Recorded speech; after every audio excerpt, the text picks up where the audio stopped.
ఏమిటి మా అలా పరిగెడుతున్నావు పాపం? సరదాగిరా బాబు, పసివేదన కదా పరిగెడుతూ ఆడుకుంటున్నాను. ఏం జరిగింది మావా అసలు? నన్ను మాట్లాడించరా, ఏడుపు వస్తుంది. రాత్రి ఎవడో ఒక సన్నాసి కారుని కట్టిపేడ నరికినట్టు నరికిపోయాడు. కర్మ కలితే గోతిలో పిడుగు పడిందట.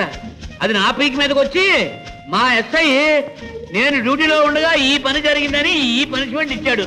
నేను ఇదిగో సిగ్గు చెరవ విడిచి ఇదిగో ఇలా ఏడుస్తున్నాను రా. నన్ను ఇప్పుడు మాట్లాడేది ఆయన. అలాగా పాపం. అవును, ఆ కారు పాడు చేసిన వాడు ఎవడో తెలియలేదా? లేదురా, వెధవ పని చేసిన వాడు చేసింది నేను అని వాడు పటం పెట్టి వెళ్తాడురా అక్కడ.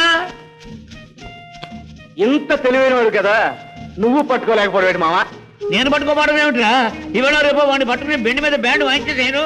రే, నేను ఈ రౌండ్ లో మధ్యలో ఆగానంటే మా ఎస్ఐ చూస్తాడు, మరో ఇంకో 200 రౌండ్లు పెంచుతాడు. నువ్వు వెళ్ళు నాయనా, వెళ్ళరాయా బాబు.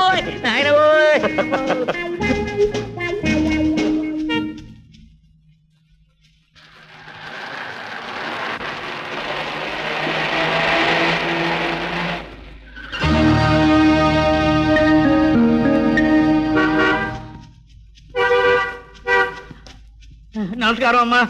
నోటితోనే కానీ చేతులతో దండం పెట్టలేకపోయినందుకు విచారిస్తున్నాను, క్షమించాలమ్మా. రాత్రి పనిచేసిన మనిషి ఎవరో తెలిసిందా? తెలుసుకుంటున్నానమ్మా. ఆ పని మీదే పరిగెడుతుంటే ఎస్ఐ గారు ఆపి ముందు ఇక్కడ ఇలా పరిగెత్తమన్నారమ్మా. పరిగెత్తు, హెల్త్ చాలా మంచిది. మీ ఎస్ఐతో రోజు నేను ఇలా 100 సార్లు పరిగెత్తించమని చెప్తాను. దాంతో నీ రోగం కుదురుతుంది. ఇదిగో, ఇవాళ సాయంత్రం లోపల ఆ మనిషిని తీసుకొచ్చి నాకు అప్పగించాలి. అప్పగించకపోయావో నీ సంగతి తేల్చేస్తాను. This is my last and final warning. Understand? అలాగేనమ్మా. ముందు ఈ పని కాగానే ఆ పని మీదే ఉంటాను. చూస్తానుగా ఏం చేస్తావో.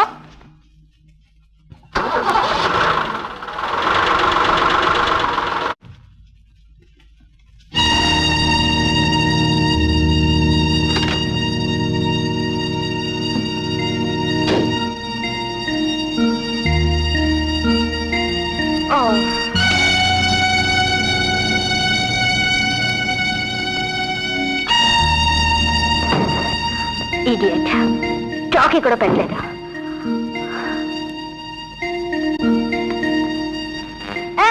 మిస్టర్, నిన్నే.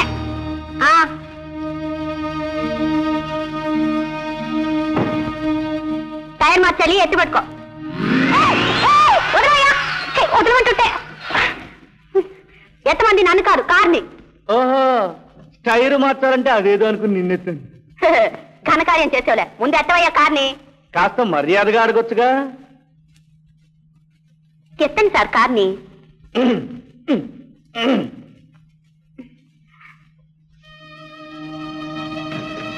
ఎత్తో, ఇంకా ఎత్తవయ్యా. ఏమిటయ్యా, 6 అడుగుల మనిషి ఉన్నావు, ఒంట్లో ఓపిక లేనట్టు ఎత్తుతావే. ఓ అడుగు ఎత్తలేని వాడివి నువ్వే మగాడివయ్యా.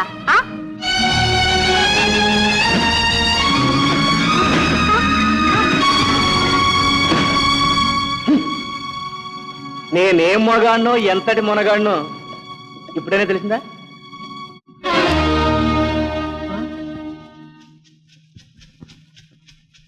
ఇదేమిటమ్మా, ఈ కారు కూడా వాలిపోయిందా? నేను మాత్రం డ్యూటీలో లేనమ్మో, నాకేం తెలీదు.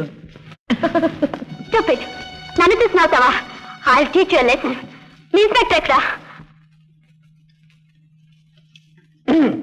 రా బావారా, కూర్చో. No no no no no no Telugu, only English. Question answer English. I see. How do you do? Good. Then how is your business, Baba? I hope it is progressing very well and you are making lot of money. By the way, I believe that you are starting same business in England. Arey, why don't you speak? Talk something. Radha, మనం పుట్టింది పవిత్రమైన తెలుగు గడ్డ మీద కదా. అందులోనూ మన తెలుగు భాషలో ఉన్న అందం, తందం, అసలు అక్షరాలు, ముత్యాలు ముత్యాలు. అంటే నువ్వేనమాట. సగం ముత్యాలు నువ్వు కూడా తిను. ఇక మనం తెలుగులోనే మాట్లాడుతున్నాం, నీకు బాగా అర్థమవుతుంది. అవును, నాన్న ఇంకా రాలేదేంటి బావా? గ్రౌండ్ లో డ్యూటీ చేస్తున్నాడు పాపం.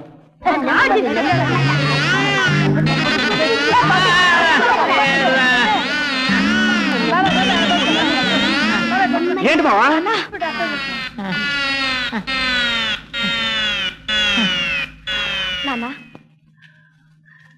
ఏంటి మావ ఇట్టగైపోయావు? ఏమైంది?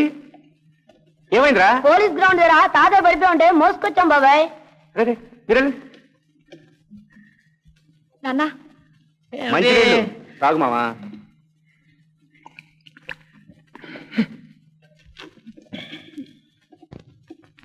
అసలు ఏం జరిగింది మావా? ఏం జరగడం ఏంట్రా, మా ఎస్ఐ గారు నా బెండ్ మీద బ్యాండ్ వాయించేశారు. ఎందుకు? ఎందుకేంటి? కాను నువ్వే నా కొంపలు అంటించేసావు. చచ్చా ఊరుకో మావా, నేనేం చేశాను? ఏం చేసావా? నువ్వు కారు అలా తోసావా? అది చూసి నేను నవ్వాను. దాని నవ్వు అమ్మాయి గారు చూశారు. అమ్మాయి గారు చూసి ఎస్ఐ గారికి చెప్పారు. ఎస్ఐ గారు అగ్రహముడు అయిపోయారు. నన్ను ఇలా పిలిచి 50 రౌండ్ ఎక్కించి సస్పెండ్ చేశారు. సస్పెండ్ చేశారా? ఆ గొడవ నేను చూసుకుంటాను కానీ నువ్వు వెళ్ళి చదువుకో. ఇంకేం చూసుకుని చదువుకుంటుందిలేరా. ఈవేళ ఏదో పని చేసి సస్పెన్షన్ తీసుకొచ్చానా, రేపు ఎల్లుండో డిస్మిస్, దానంతరం అదే వస్తుంది. దాంతో ఇది వెళ్ళి ఏ కొంపలోనో వంట చేసుకుని బతుకుతుంది.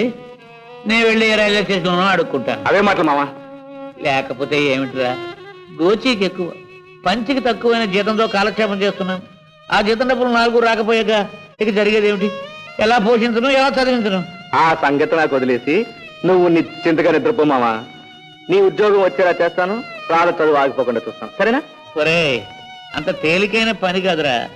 అమ్మాయి గారు ఒక ముక్క చెప్తాను కానీ ఎస్ఐ గారు సస్పెన్షన్ క్యాన్సిల్ చేయరు. ఆవిడ మొక్క సచ్చిన చెప్పదు, మొండిగట్ట. మీ అమ్మాయి గారు మొండిగటం అయితే ఈ అబ్బాయి గారు జగమొండి మావా. నీ ఉద్యోగం ఎందుకు రాదో చూస్తాను.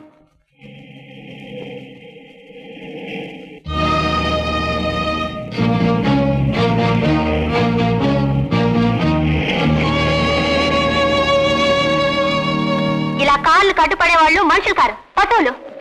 పశువులు తోలే కార్లకి మనుషులు అడ్డుపడతారు. మనిషి అయితే జాలి, దయ అనే గుణాలుంటాయి. నీకవేవి లేవు గనకే సింహాచలం అనే పోలీసు ఉద్యోగాన్ని తీయించేశావు. ఆ సింహాచలం డ్యూటీ నెగ్లెక్ట్ చేయటం వల్ల ఎవడో రాత్రి నా కార్ని పాటు చేసిపోయాడు. అది తెలుసా నీకు? ఆ కారు పాడు చేసిన వాడు ఆ పని చేసింది కాలక్షేపానికి కాదు, కడుపు మండి.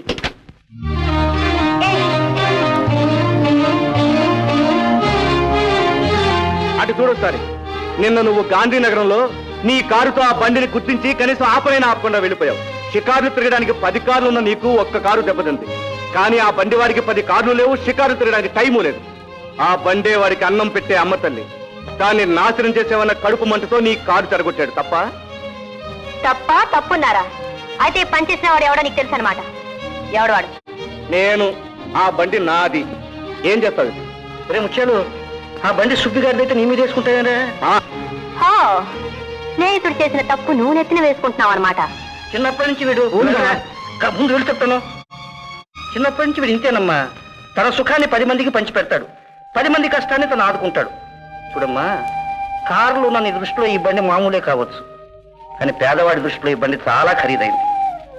సరే, జరిగింది ఏదో జరిగిపోయింది, అదేమో మనసులో పెట్టుకోవద్దు, వెళ్ళరా. నేను కూడా స్నేహం అంటే ప్రాణం ఇచ్చే మనిషిని. అతని స్నేహితుడి కోసం తప్పు తన మీద వేసుకున్నాడంటే I like his sentiment. Bye, వస్తానండి. చూడమ్మా, పాపం ఆ బీద పోలీసు ఉద్యోగం. ఓకే, అతని సస్పెన్షన్ క్యాన్సిల్ చేయమని ఎస్ఐతో చెప్తాను. వస్తానండి. సంతోషం. ఏంటి మామా, ఎందుకు అబద్ధం చెప్పావు? ముత్యాలు, పని సాధించడానికి 2 పద్ధతులు ఉన్నాయి. ఒకటి బెదిరించడం, రెండోది నచ్చ చెప్పడం. నువ్వు బెదిరించావు, ఆ అమ్మాయి మండిపడింది. నేను నచ్చ చెప్పాను, చల్లబడింది. అంతే తేడా. ఇంక వదిలే.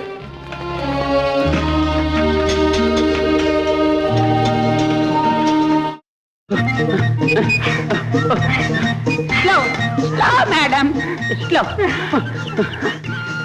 తొందరగా పరిగెత్తగండి మేడం. రన్నింగ్ రేస్ లో నేను అసలే poor. My cab madam. Slow madam. ఇది ఎన్నో గ్రౌండ్ రా? గ్రౌండ్ కాదు మేడం, రౌండ్. సర్లే, రౌండ్ చెప్పు. 6 65 4 వరకు కౌంట్ చేశాను. తర్వాత ఆయాసం వచ్చి ఆపేశాను మేడం. ఇక రన్నింగ్ ఆపేసి నేను చక్కగా వెయిట్ చూసుకుందామా? నెంబరు తగ్గలేదు. మీరు తగ్గినట్టే మేడం.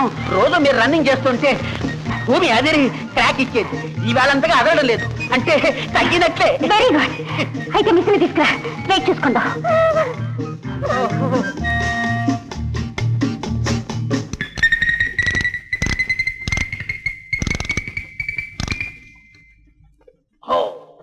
కరెక్ట్.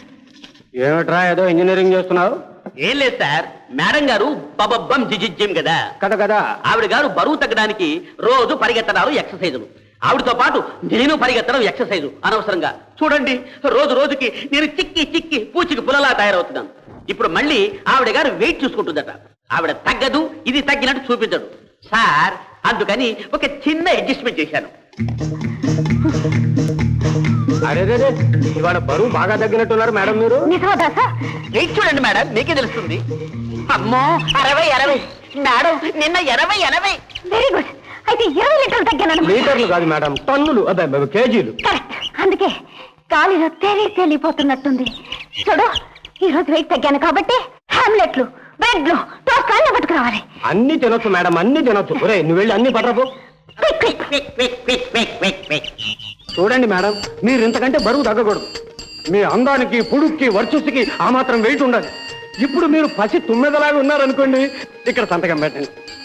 నిజంగానే నాలో అంత మార్పు కనిపిస్తుందా దాసు? ట్రూయే. ములక్కాడల్లా ఉండే మీ వేళ్ళు పెన్సిల్ అంత అయిపోయాయి. సొరకాయల్లాగా ఉండే మీ చేతులు పొట్లకాయల్లాగా ఉన్నాయి. ఇక్కడ సంతకం పెట్టండి. గుమ్మడి పండుల్లో ఉండే మీ ముఖం బుజ్జి టమాటా పండులాగా ఉంది. మీరు ఇప్పుడు అందానికి, ఆకర్షణకి మరో పేరు. ఇక్కడ కూడా సంతకం పెట్టండి. ఏమంటారా ముత్యాలు? చేసుకోవడానికి నాకు నచ్చిన పిల్ల దొరకాలి కదా మామ. నువ్వు పెళ్లి చేసుకోవాలే కానీ పిల్లలకేం కరువురా నాయన. ఈ మందులు కలిపిన తిండి తిని ఈ కాలం పిల్లలు 6 ఏళ్లకే పౌంట్లు వేసుకుంటారు. నీ పక్కన దొరసానెళ్ళే ఉండాలంటే అదే మన సుబ్బులు కూతురులేదా? ఎవరు కావుడా? అది రైట్ అయ్యా. పిలుస్తాను. కావుడు, కావుడు. ఏంటగా? ఒకసారి ఎట్రావే తొందరగా రా.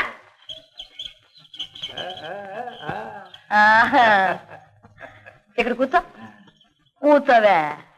ఏమయ్యో, ఇప్పుడు చూడు, చిలక గోరింకలల్లే ఉండాలి. కూసోవే, రేపు నిన్నే మనవాడతాడు కానీ.